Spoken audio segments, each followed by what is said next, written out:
Hi everybody, welcome back to my channel. Today's video is going to be switching of the guards from January to February Shop My Stash. So if that's something you want to watch, then please stick around.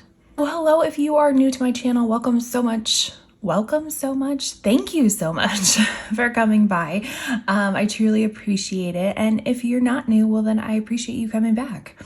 So today's video, like I said, is going to be kind of reviewing the items I had in my January Shop My Stash and then picking out the items that I'm going to have for February. If you don't know what a Shop My Stash is, well, it's basically something that allows me to curate products that I'm going to use throughout the month, just because I am a makeup lover, enthusiast, hoarder, whatever you want to call it. So it allows me to actually use the makeup that I have on a rotation basis with hopes of, panning products, finishing products, and just making sure that I'm not wasting products in general. So basically what we do is, this is the items that I had in my January Shop My Stash. We kind of go through them. We see what I like, what I didn't like, just my thoughts on them, my reviews, if you will. And then we pick out February's and go from there. So I have this new little Lazy Susan that I picked up from Target. Not sure if I don't know. I'm just testing out new video ideas or new video props, if you will. So let's start with the skincare portion of it. So I was using this e.l.f. Power Grip Primer. This is the dupe for the Milk Hydro Grip Primer. And as you can see, I used all that I could. I tried to get that last little bit out of there and I couldn't figure out how to do it without breaking the packaging. But I would say that I successfully finished this one up, and it will be going into an empties video. I need to be doing my empties video. My bin is quite full. I think the last time I did it was July, so I have quite a bit of products in there. Phone call coming through. I have quite a bit of products in there that I need to go through and just get rid of. But this one is something that I really did enjoy. It is, at first I wasn't sure if it was a dupe for the Milk, but after I used it a different way, which instead of using a super hydrating moisturizer, this actually did have some good grip to it. So I would recommend this if you are interested in the Milk one, I should say. But don't have the cash or don't want to spend the cash on it, and I don't blame you. Another skincare product I was using was this Think Bright Glow and Hydrate Serum from Liss Beauty. This is a very pretty kind of glowy serum. I was using this for nights that I was not using my glycolic moisturizer, which let me double check. Was that in my last Shop My Stash? All right. So sorry about that. I was checking if my glycolic acid moisturizer was in there, which I forgot to put in, but it's the May Love Glycolic Moisturizer. And basically, you're only supposed to use it once every other night until your skin kind of builds up tolerance to it, because it is an exfoliator. So I was using this the nights that I was not using that glycolic one. And it did give a really nice, bright, serum-y type of moisturizing look, but because I wasn't using it on a regular basis with the vitamin C, because that is supposed to kind of brighten up your skin and make everything look a little bit clearer, it's kind of hard to tell what was doing what. So I do as I say, not as I do. If you're testing out new skincare, I would just test out one product at a time to see if it's actually making any sort of difference instead of combining them like I am. But I am trying to use up my products, so I was really more using this for the hydrating part of it than the vitamin C. But this will continue to remain in my February Shop My Stash. This was another product that I was using. I received this from Influencer. If you're not familiar, basically it is kind of like a PR program for us lay people who are not big influencers or anything, for us to be able to try out products and provide reviews. So this is an item that I do need to finish up my little requirements for it, but this is the CoverGirl Clean Fresh Skincare Color Correcting Serum, Moisturizer, and Primer. It is redness neutralizer, and so when that's kind of what the green color is that is supposed to neutralize redness in your skin. I've actually really been excuse me, actually been really enjoying this as a primer, a serum, and a moisturizer. It's kind of, I love products that are multifunctional like that. And so this will be continuing into my February Shop My Stash as my first primer and moisturizer before I apply any sort of makeup. So I have been enjoying this. I don't have super red skin. There are some patches of skin that are a little bit redder than others.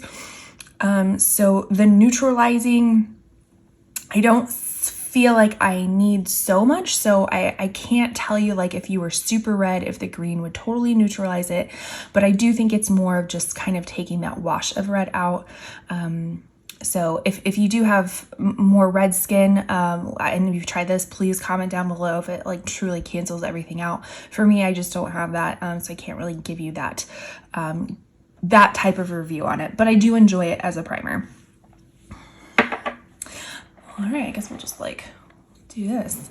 So as far as my base, I was using the L'Oreal True Match. I don't know if they reformulated this or just changed the packaging on this, because I know they used to have a True Match in a circular bottle, but it didn't have a pump top on it. So I cannot tell you if this is reformulated or not. I do know it's in a different package, and I actually really, really love this. I wasn't sure how much I was going to get along with it, but I was like, you know what? It seems, let's try it out. Why not? Let's do it for science. So I got mine in the shade Neutral Light, which my skin tone is I like to call it fair to light with neutral cooling undertones. And this I feel like does a really good match. It does look a little bit light at first when you put it on, but once you blend it out, it's beautiful. And you can get away with like a pump and a half of product on there. So this one I truly love, and I can tell you why I truly love this is because my other foundation that I was using was the Luminous Silk Giorgio Armani foundation. I have mine in the shade 5. This is slightly a little dark for me, but I in my foundation declutter, which I am in the middle of my declutter. Well, I shouldn't say I'm in the middle. I'm like at the end of my declutter series. I can link up in the corner for you. But in my foundation declutter in particular, I was doing swatches, and I call this one kind of my like chameleon, where yes, it's a little bit dark for me, but somehow it works for me in the summer, somehow it works for me in the winter. So this one was my holy grail for a really long time, and so I purchased the bigger one and during the Sephora sale, because I did have the smaller one, which if you're new to any of these products, I'd always recommend picking up a mini in general. Especially if you love makeup, pick up a mini, because you're never going to go through it. Let's be honest with ourselves. So anyways, this one was my holy grail for a very long time. Always got lots of compliments on it. And so when I kind of put these two head to head, and I was more excited to use this one, that tells you something. This is like a $65 foundation. This is like a $12 foundation. And I think you get like the same amount of product. Yeah, 1 fluid ounce. So that tells you something. But I would recommend this for sure. I'd actually recommend both of them, but if you're on a budget, I would definitely recommend the True Match. As far as concealer, I was using the Jouer Essential High Coverage Concealer Pen. I had mine in the shade Creme. Now this one was a little bit peachy yellow for me. I typically like to have my concealers a little bit more on the pink side, so I thought the peach would work, but it is I also like to brighten up the under eye a little bit, and not saying that this didn't brighten it, it just wasn't the brightness that I was looking for, and I probably would have gone a shade lighter if I would have known that, but it was still really, I felt like it had great coverage. I didn't know if I'd like the clicky pen kind of deal, because you do click it right here for it to go up. I didn't know if I'd like it, but I actually really did. It just kind of, I don't know, I felt like you weren't really wasting any product at all. So I can't say that I absolutely loved the color, but for the coverage, I liked it, and like the packaging, it was interesting and I liked it. So I don't know, if you've been checking out this Jouer one, you might want to give it a go. All right, as far as, let's go powders. So the two powders that I was using this month was the CoverGirl Advanced Radiance in, what was it? Creamy Natural, and then the Sigma Loose Setting Powder in Soft Focus Setting Powder and Vanilla Bean. So I wish this CoverGirl, let me put this down. I wish this CoverGirl Advanced Radiance actually came in a lighter shade. I think it'd be really nice for under the eyes. I initially said like, oh, this was super brightening the first time I used it, but I also used it in conjunction with the Charlotte Tilbury like translucent white powder for your under eyes, and I think the combination of them made it super bright, but this on its own actually I feel like oxidizes and makes things a little bit darker, especially with the Jouer concealer not being the super brightening concealer that I enjoy. But as an all over face powder, it was really nice. I honestly don't think it's anything super special or to write home about. I know there were some people, some big influencers who really enjoy this. And I mean, it's okay. It's not something that if I run out of it, am I gonna go purchase again unless I figure out like a better way of using it. I don't know, but it's okay. For the Sigma loose setting powder, again, I thought this was actually really nice. I kind of go in between loose powders and pressed powders, and I started using this with a puff and started almost baking in specific areas, and you'll see why. And it actually was kind of in conjunction with the cream bronzer, just because at work I'm still wearing a mask, and with the cream bronzer it kind of left mask lines, if you will. So I started baking with this to kind of really set those areas, which I think really seemed to help. So this was really nice. It did provide kind of a soft blur, if you will. Is it my favorite loose setting powder? No, but it's still pretty good, so I'm excited to keep using it. As far as the bronzers, so this is the Soft Sculpt Transforming Skin Enhancer All Over Warming Complexion Tint in Light, which is really just a fancy way of saying it's a cream bronzer.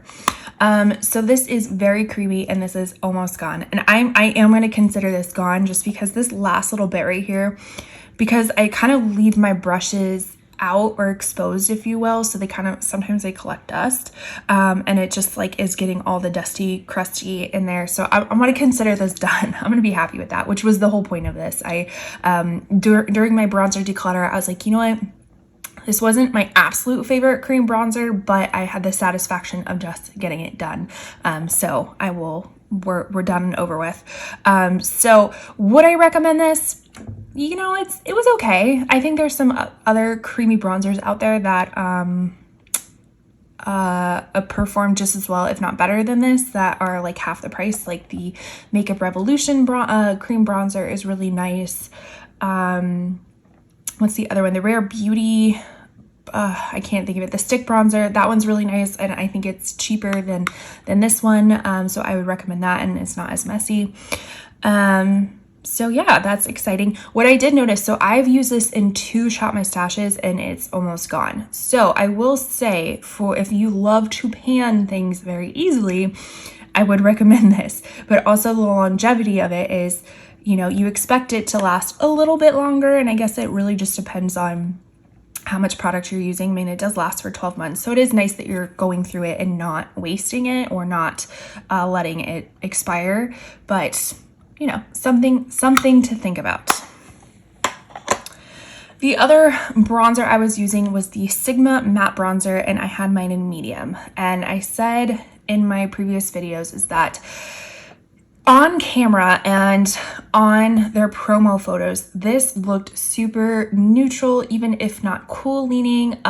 It almost looked nicer than the light version. I was like, because the light version looked like it was nothing. It was not going to show up at all, which is saying a lot for somebody who is fair to light. So I went with the medium one. Now in person, it does have more of a red tone to it, and it is pretty pigmented.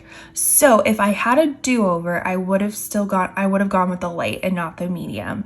But I do think that this will work well in the summertime, where you're actually a lot more bronzed, just being out in the sun more often, and opposed to the winter time when my skin is not as bronzed up naturally. So if you are fair to light, do not let the promo photos fool you. Definitely get the light one. All right, I'm gonna save eyes to last. So the blushes that I was using was the ColourPop Super Shock Cheek Blush in the Satin Formula in Prenup. Again, we got some pan in there. I already had pan in there when I started it, which actually, I'm thinking about it. I'm like, hitting pan initially was pretty easy in the Super Shock, but like continuing to create more pan was a little bit difficult in this. So I don't know, that kind of goes to show you something that maybe it's not as deep, but I don't know. But anyways, there's a big pan in it. It's great. I do love this shade. It is more of a cool tone leaning pink, so just be mindful of that. Yeah, I mean, I feel like it looks pretty cool tone, but you never know. Kind of looks a little neutral as well, but just to let you know, it is more cool tone. On the flip side, here's a little bit more warm tone blush. This is the Clinique Cheek Pop or Blush Pop. I don't know what they want. Cheek Pop, Blush Pop in Nude Pop. So cute little blush with this floral embossing on it. This I kind of, again, I think this would have been better in the summertime because it is more of a kind of a blush bronzer duo. You know, you could use it as both. And so it does really kind of warm up your cheeks a little bit.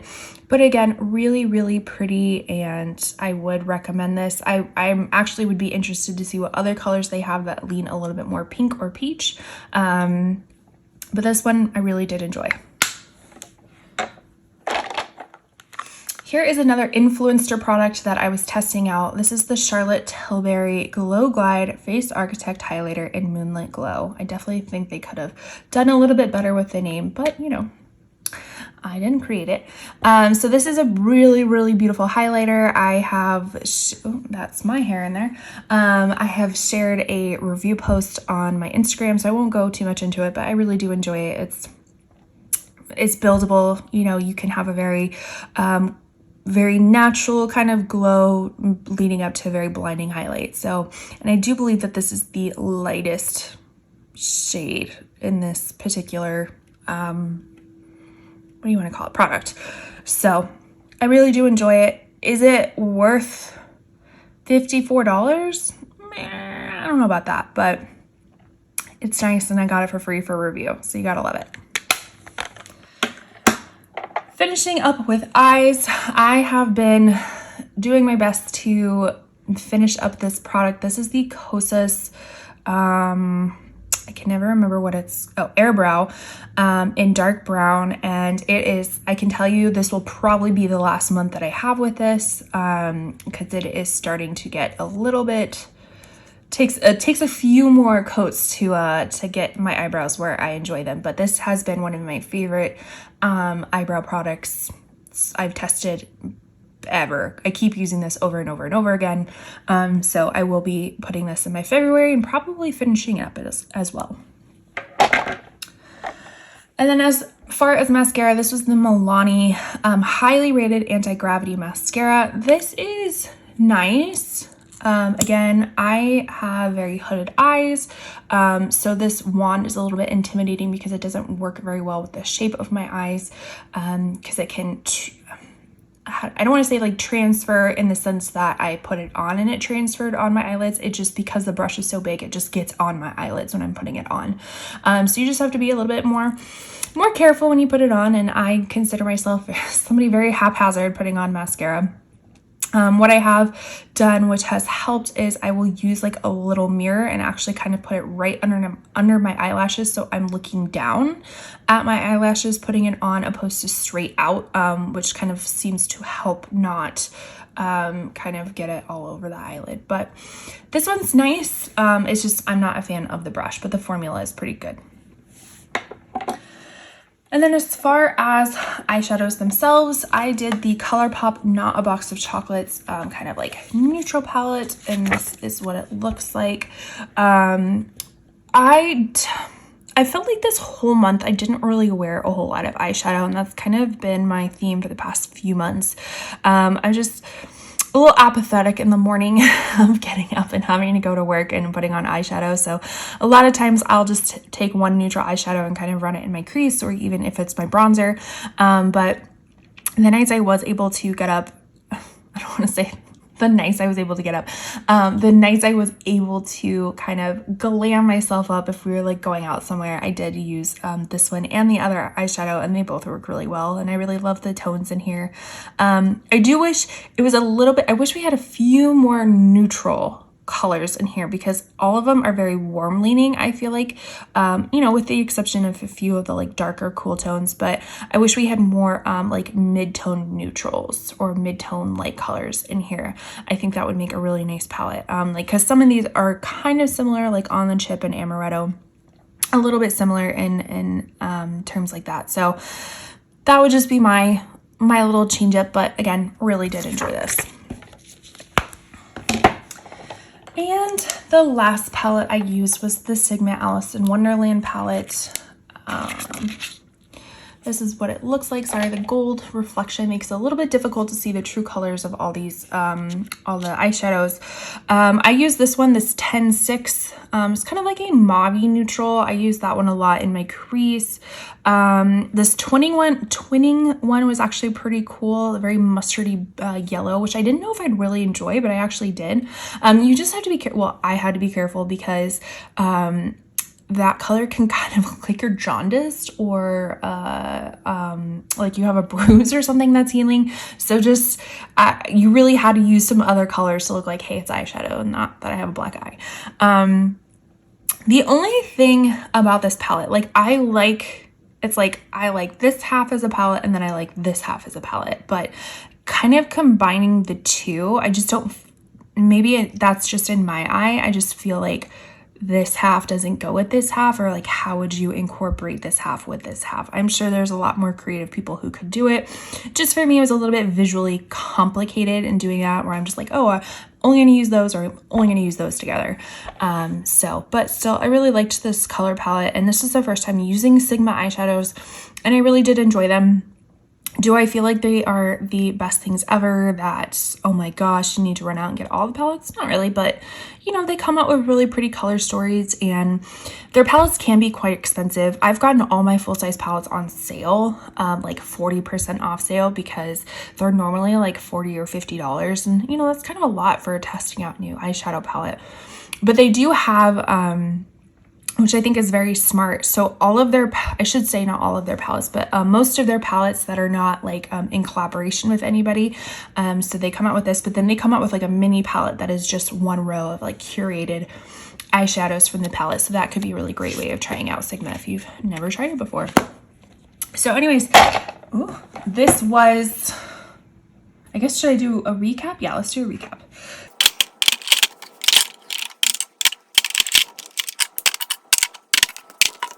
All right, so this was January Shop My Stash, so now let's bring out February's.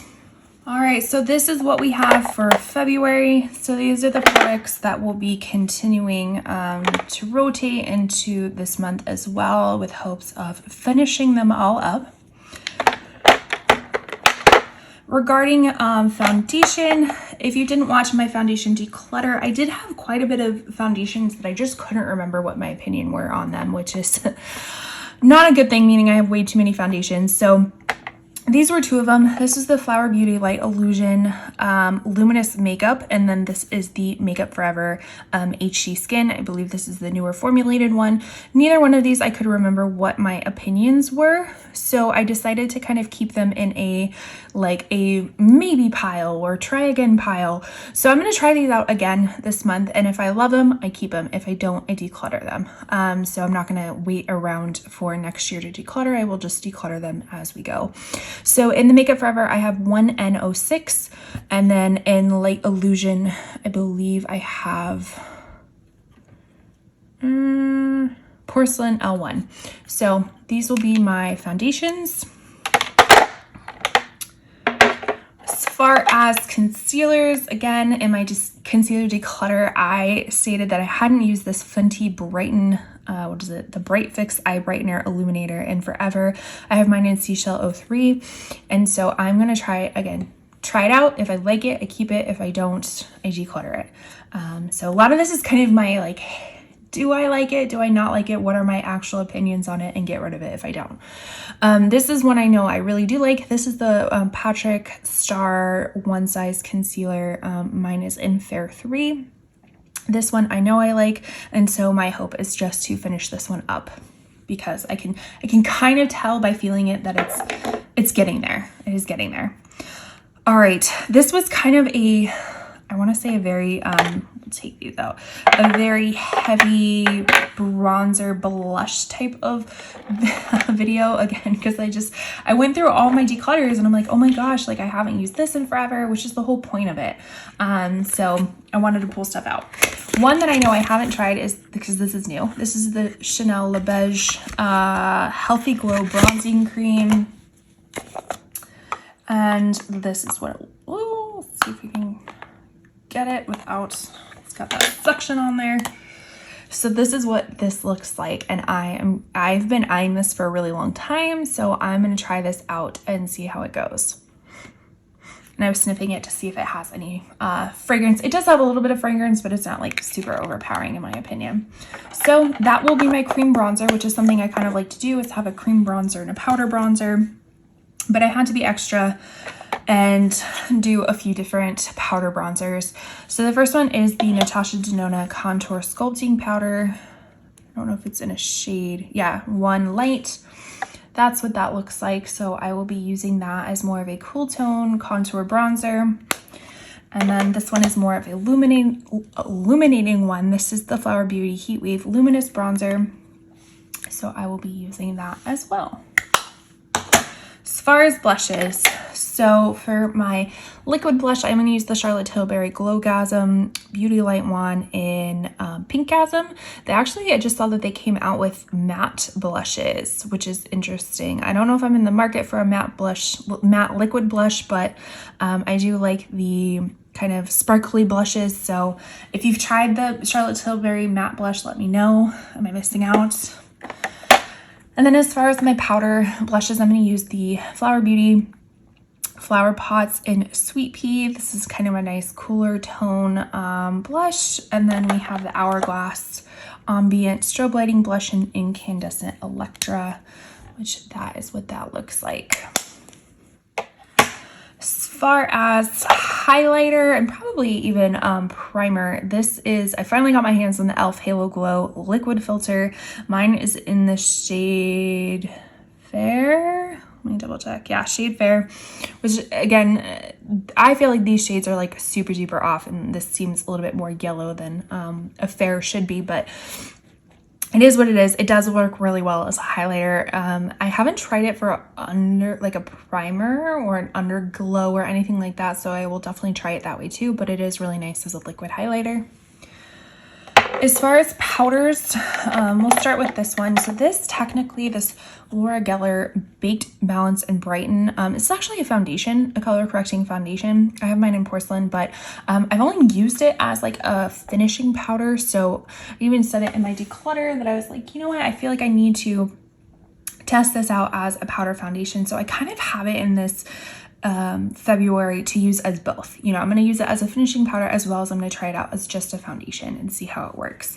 I think like in the colors that I was choosing, I typically always kind of go for the lightest or one of the fairest, and I almost think this is too light for me, which is saying something. So we'll test it out and see if I should have gone with the whatever one above porcelain was. And then I'm bringing back in my Jouer Radiant Translucent Soft Focus Hydrate and Set Powder. This is gorgeous from what I remember, and I even freaked out in my powder declutter because I have a little bit of pan right there. This is, from what I remember, like I said, I haven't used this in a while, but from what I remember, it is super, it's just softening, beautiful filter for your face. So I'm excited to try this out again. I don't remember if it's limited edition or not, or if it was just like the packaging that was limited edition. I don't know, but if you can get your hands on it, I would definitely recommend it. So there's that. I should say once my Kosas runs out, which I have a strong feeling it will this month, I'm going to be tapping in the Benefit Gimme Brow Volumizing Pencil, and I have mine in the shade 4, so I will be using that. And then as far as palettes, I just uploaded my eyeshadow palette declutter, and through that I was kind of simultaneously picking out palettes I was going to use for February. So the first one being this Charlotte Tilbury Charlotte Darling eyeshadow palette that I actually received in a Beautylish Lucky bag, trying to get it right, which I can link up in the corner for you. So again, kind of a neutral looking, pinky leaning neutral tones, which I thought would be perfect for kind of an everyday look.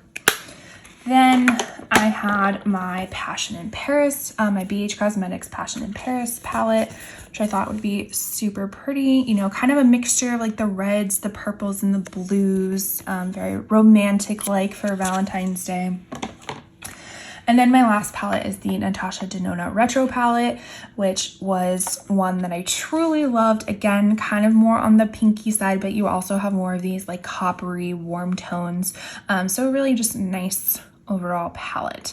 So let's recollect what I'm doing for February.